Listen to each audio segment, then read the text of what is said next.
ये PM care में आए हुए बेल के वेंटिलेटर्स हैं।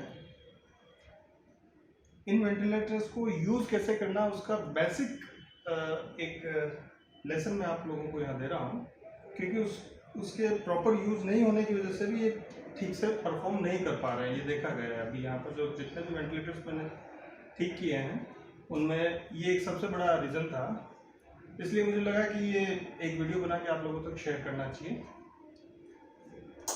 इस वेंटिलेटर के ऊपर ये पीछे की तरफ जो है ये एक यूपीएस है। ये है वेंटिलेटर का वेंटिलेटर पार्ट और यहाँ पर एक कंप्रेशर लगा हुआ है। ये स्टैंड बाय कंप्रेशर है वैसे तो, लेकिन अभी आप इस कंप्रेशर के साथ में हॉस्पिटल की सेंट्रल लाइन से ऑक्सीजन को कनेक्ट करेंगे। एयर जो है वो इस कंप्रेशर से ही यूज किया जा रहा है। इस यूपीएस में यहाँ पीछे की तरफ देखेंगे तो दो पोर्ट दिए हुए हैं पावर आउटपुट के। एक में वेंटिलेटर लिखा हुआ है और एक के ऊपर कंप्रेशर लिखा हुआ है। तो जहाँ वेंटिलेटर लिखा हुआ है उसमें यहाँ वेंटिलेटर से एक पावर की कोड आके यहाँ लगेगी। जो कंप्रेशर लिखा हुआ है उस पर कंप्रेशर की कोड आके लगेगी। यानी कि किसी भी सूरत में ये दोनों पावर सप्लाई आप डायरेक्ट कनेक्ट नहीं करेंगे, आपको इस यूपीएस को पावर ऑन करना है। यूपीएस में पावर सप्लाई यहाँ से इलेक्ट्रिकल आउटलेट से जाएगी इस यूपीएस में। यूपीएस इस पावर को रेगुलेट करके आपके वेंटिलेटर को भी देगा और कंप्रेशर को भी देगा। इसकी एब्सेंस में ये डिवाइसेस डैमेज हो जाएंगे, क्योंकि यहाँ पर देखा गया हॉस्पिटल में कई जगह पर पावर फ्लक्चुएशंस हैं। तो इसमें इस यूपीएस के यहाँ से देखेंगे तो आप ये एक पावर कोड निकल के आ रही है। इस पावर कोड को इस तरह से सबसे पहले मैं इस एसी आउटलेट में इंसर्ट कर रहा हूँ और अब मैंने इसको ऑन कर दिया। मैं जैसे इसको पावर ऑन करूँगा तब आप इस यूपीएस पे देखेंगे यहाँ पर ये यूपीएस की स्क्रीन है। इसके अंदर दो जगह पर डिजिटल नंबर्स आ रहे हैं, एक है लेफ्ट साइड और एक है राइट साइड। लेफ्ट साइड में जो है वो इसका इनपुट वोल्टेज, वहाँ जो सप्लाई आ रही है ये हमें बता रहा है कि यहाँ पर कितना वोल्टेज अवेलेबल है। तो ये बता रहा है अभी 239 volt 239 volt is available as an input. यहाँ से एक नीचे की तरफ देखेंगे छोटा सा बैटरी का सिग्नल साइन बना हुआ है। ये यहाँ पर ये सिग्नल दे रहा है कि the electricity which is available right now it is charging the UPS. तो यहाँ से करंट बैटरी के अंदर जा रहा है, लेकिन इसके आउटपुट में देखेंगे तो ये 0 वोल्ट है स्टिल। यानी कि इसके अंदर इनपुट तो अवेलेबल है लेकिन आउटपुट अभी ऑन नहीं हुआ है। तो इन सारी डिवाइसेस को पावर नहीं दे रहा है। इसके लिए आपको यहाँ पर ये लेफ्ट साइड में बटन है लेफ्ट मोस्ट, इसको लॉन्ग प्रेस करना है। लॉन्ग प्रेस करने पर ये अभी मैंने जैसे बीप की साउंड सुनाई दी वैसे एक साउंड निकल के आएगी। अब इसके आउटपुट में देखेंगे तो यहाँ पर 230 वोल्ट अवेलेबल है। So now this UPS is delivering power out. तो वो जो दो प्लग इन किए थे वहाँ से ये पावर आपके पास में इस वेंटिलेटर में और इस कंप्रेशन यूनिट में, इन दोनों में अवेलेबल है। यहाँ देखेंगे तो वेंटिलेटर पे ये वाला जो इंडिकेटर है एलईडी, ये पावर की अवेलेबिलिटी दिखा रहा है। यहाँ से ऑन करने के बाद ही आपको यहाँ पर ये ऑरेंज कलर का पावर मिलेगा। It means the power has reached ventilator. Compressor के ऊपर कुछ भी इंडिकेशन नहीं आ रहा है, क्योंकि इस कंप्रेसर के पीछे एक पावर स्विच है। इसको जब मैं प्रेस करूँगा तब आप देखिए यहाँ पर पावर अवेलेबल हो गई है। इसके बाद में यहाँ पर कुछ रीडिंग्स आती हैं, जिसमें सबसे ऊपर प्रेशर रीडिंग इज अवेलेबल। ये देखिए ये प्रेशर रीडिंग इंक्रीज कर रही है। ये आपकी 50 psi से 60 psi तक जब जाएगी तब ये प्रॉपर डिलीवरी मोड में आ चुका होगा।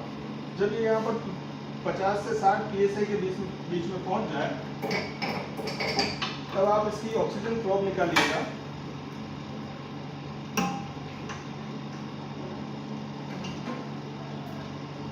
और इस ऑक्सीजन प्रोब को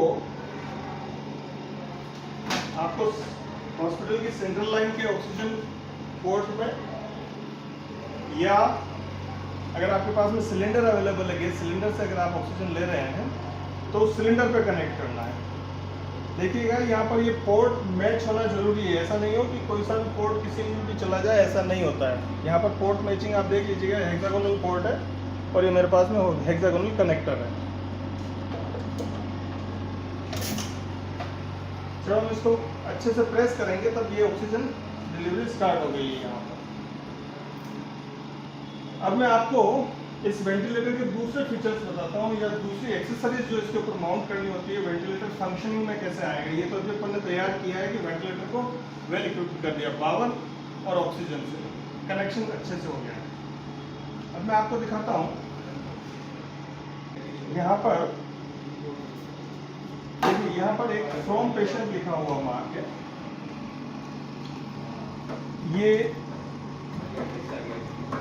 ये इसका पूरा सर्किट है। इसको मैं अलग अलग पार्ट में आपको समझा देता हूँ।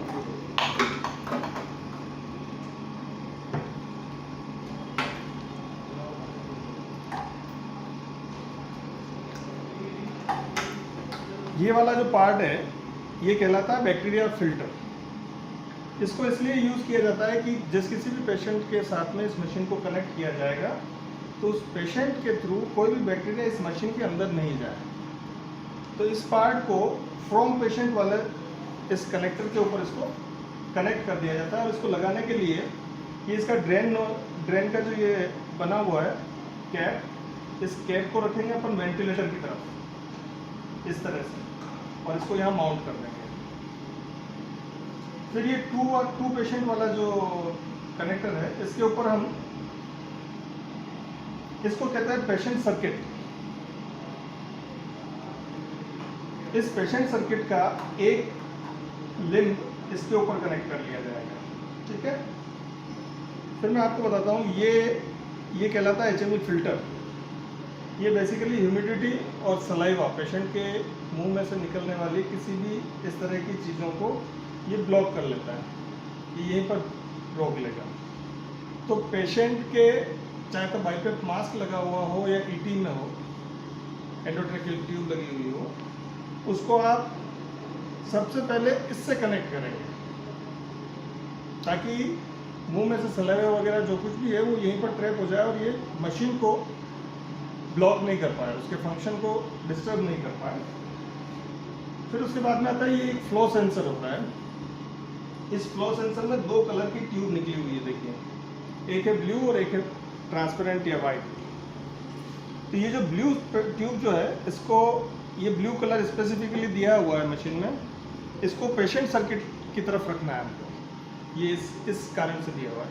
तो जैसे ये वाला जो ब्लू है, यहाँ पर देखेंगे इस स्पाइरोपोर्ट के ऊपर, तो यहाँ पर भी ये एक ब्लू कलर का दिया हुआ है। तो इस ब्लू ट्यूब को आपको ब्लू से कनेक्ट करना है इस तरह, और ये वाइट वाला जो है इसको इससे कनेक्ट करना है इस तरह कनेक्ट कर देने के बाद में ये जो पेशेंट सर्किट है इसके साथ में ये फ्लो सेंसर कनेक्ट करना होगा आपको। इसमें ये जो ब्लू कलर वाला जो पार्ट है इसको आपको पेशेंट की तरफ रखना है। तो ये वाला पार्ट जो है ये वेंटिलेटर पार्ट है। इस ट्रांसपेरेंट सर्किट को इस तरफ रख के और ऐसे कनेक्ट कर लिया जाएगा। तो अब क्या हो गया, ये पेशेंट सर्किट फ्लो सेंसर के साथ में मशीन के साथ कनेक्ट हो गया, ठीक है। अब इसके बाद में हमारा HME फिल्टर वाला पार्ट जो है इसको आपको कनेक्ट करना है। ये मैंने HME फिल्टर लगा दिया। Now it is ready to connect to patient. अब इसको आप चाहे तो सीधा एंडोट्रेकियल ट्यूब पे कनेक्ट करें या बाइपेप मास्क पे, जैसा भी आपको जिस मोड में क्लिनिकली रिक्वायरमेंट है उस मोड में आप इसको कनेक्ट कर सकते हैं। अभी टेस्टिंग के लिए मैं इसको टेस्ट लंग से कनेक्ट करूँगा। ये एक टेस्ट लंग इक्विपमेंट है। मशीन को पेशेंट के ऊपर कनेक्ट करने से पहले एक बार इसके ऊपर कनेक्ट करके और सारे पैरामीटर्स सेट करके ये चेक कर लिया जाता है कि मशीन इज फंक्शनिंग वेल और not. Then only machine is advise to connect with the patients. अभी मैं इसके ऊपर ये टेस्ट लंग कनेक्ट कर रहा हूँ। तो इस तरह से ये एक पूरा सर्किट बनता है।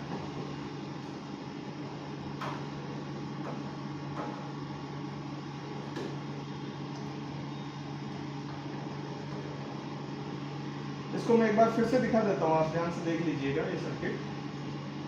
सबसे पहले वेंटिलेटर के ऊपर फ्रॉम पेशेंट वाला जो है उसके ऊपर आप एक बैक्टीरिया फिल्टर लगाएंगे। उसके बाद में पेशेंट सर्किट का एक लिंक इससे कनेक्ट कर लेंगे।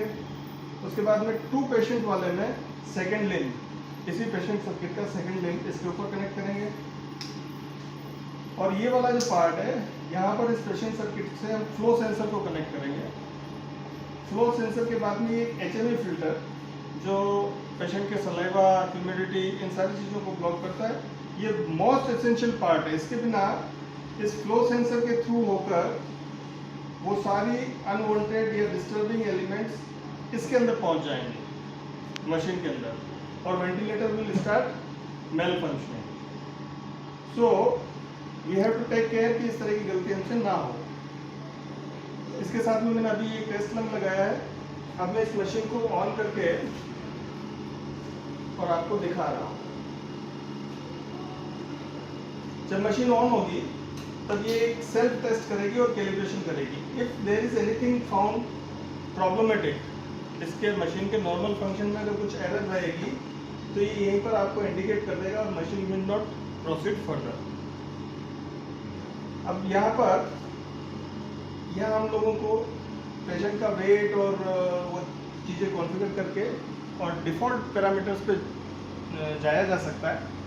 जनरली इसको स्टार्ट करके और यहाँ से हम डायरेक्ट पैरामीटर्स को ही सेट करते हैं। जैसे अगर किसी पेशेंट को 350 टाइडल वॉल्यूम डिलीवर करना है तो ये 350 पे मार दें।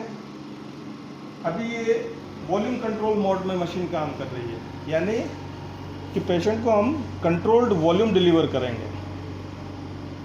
ये मैंने स्टार्ट पे प्रेस किया। ये जो स्क्रॉल बटन है, इस स्क्रॉल बटन के थ्रू आप इसको हाइलाइटर को, पॉइंटर को मूव कर सकते हैं। ये देखिए, अगर मेरे को क्लोज करना है तो यहाँ मार्क करूँगा, कंफर्म करना है तो यहाँ मार्क किया, और उसके बाद में सिलेक्शन के लिए आपके पास में ये सेंटर टैप है। अब ये मशीन टाइडल वॉल्यूम डिलीवर कर रही है। हमने 350 का टाइडल वॉल्यूम सेट किया हुआ था। अभी थोड़ी देर में ये 350 पे डिलीवरी में आ जाएगी। यहाँ पर देखिए ये 347 और वॉल्यूम लीक। ये वॉल्यूम लीक जो है, अगर इस पेशेंट सर्किट में किसी तरह का वॉल्यूम कोई पंक्चर है या कोई इशू है तो उतना वॉल्यूम ये लीक दिखाएगा। एक्चुअली वॉल्यूम लीक वहाँ से आता है कि जितना मशीन ने वॉल्यूम डिलीवर किया और पेशेंट ने इनहेल करके फिर से एक्सेलेशन में जितना वॉल्यूम मशीन को दिया, इन दोनों का जो डिफरेंस होगा वो कहलाएगा वॉल्यूम लीक। अगर इस तरह का कोई वॉल्यूम लीकेज है तो उसको हम ट्रेस इस तरह से कर सकते हैं कि एक तो इस पेशेंट सर्किट को अच्छे से चेक कर ले, कोई कनेक्शन लूज तो नहीं है, कहीं पंक्चर तो नहीं है, और ये लीक नहीं हो उतना अच्छे से डिलीवरी होती है। सिर्फ बाईपेप मास्क में कुछ लीकेज रहता है क्योंकि उसमें कुछ वेंटिलेशन होता है। हम चाहें या ना चाहें तब भी पेशेंट के ऊपर वो बहुत अच्छे से टाइट नहीं होता, तो कुछ लीकेज वहाँ रहता ही रहता है। लेकिन एंडोट्रेकियल ट्यूब के केस में तो लीकेज ज़ीरो रहेगा ऑलमोस्ट। उसके बाद में ये है इसकी ब्लेंडर की सेटिंग्स। अगर आप इसको 21% पे कर देंगे तो ऑक्सीजन के इनलेट से जो भी ऑक्सीजन आ रही है उसको ब्लॉक कर दिया जाएगा, और जो एयर में 21% की ऑक्सीजन अवेलेबल है वो इसके अंदर डिलीवरी होना शुरू हो जाएगी। इसको मैं अगर 100% कर देता हूँ तो कंप्रेशर की एयर को ब्लॉक करके और ऑक्सीजन की टोटल प्योर ऑक्सीजन की सप्लाई शुरू कर देगा ये मशीन। उसके बाद में जैसे मैंने आपको बताया ये वॉल्यूम कंट्रोल मोड में काम कर रही है। इसको चेंज करके आप प्रेशर कंट्रोल मोड में इसको यूज़ कर सकते हैं।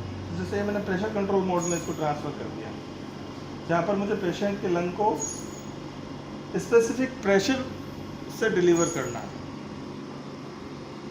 तब मैं इसको प्रेशर से डिलीवरी करूँगा। तो अभी जैसे ये 350 ml का टाइडल वॉल्यूम ये इसको दे रहा है, अगर मुझे इसको इंक्रीज़ करना है, टाइडल वॉल्यूम भी इंक्रीज़ होगा और प्रेशर भी।